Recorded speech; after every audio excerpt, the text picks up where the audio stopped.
I really love chicken and sausage gumbo because you get that smokiness, you get the tenderness of the chicken. It's just a great gumbo. Oh yeah. I am gonna make my chicken and sausage gumbo. So I'm dicing up my Trinity, which is the start of flavor for any gumbo. Celery, my bell pepper, and I've already diced some onion, and I have some garlic to mince as well.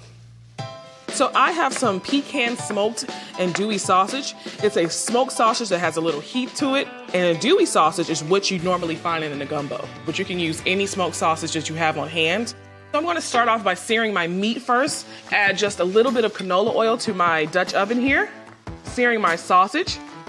The whole purpose and the beauty of gumbo is that it's just like layers of flavor. So when you eat gumbo, you are really tasting different layers of the process. It's just such a flavorful one-pot dish.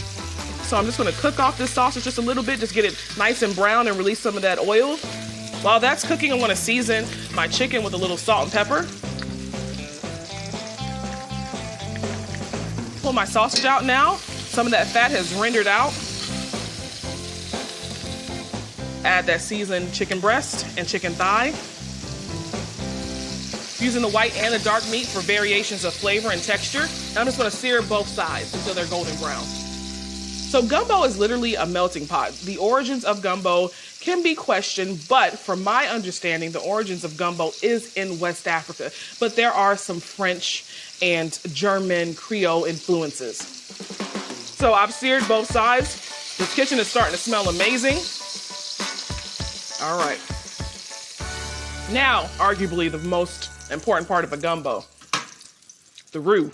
I'm making a chocolate roux. That means it's gonna be a deep, deep, rich, nutty roux. You gotta start off with half a cup of all-purpose flour and a half a cup of canola oil.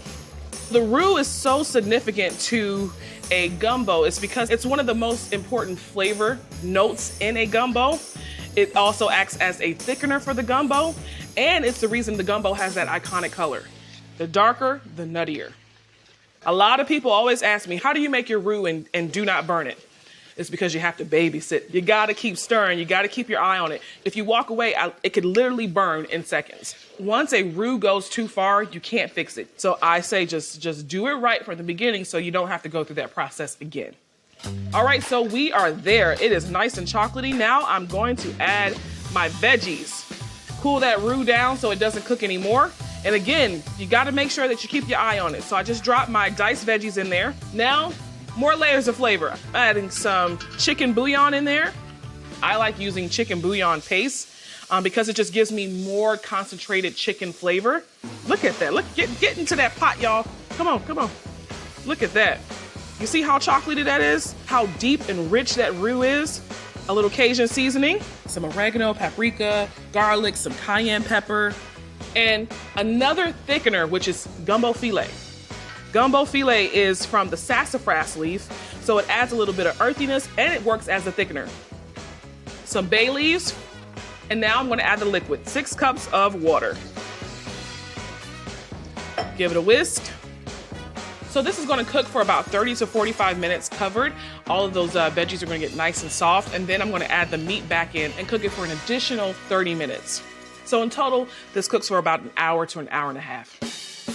That is gonna be the perfect gumbo.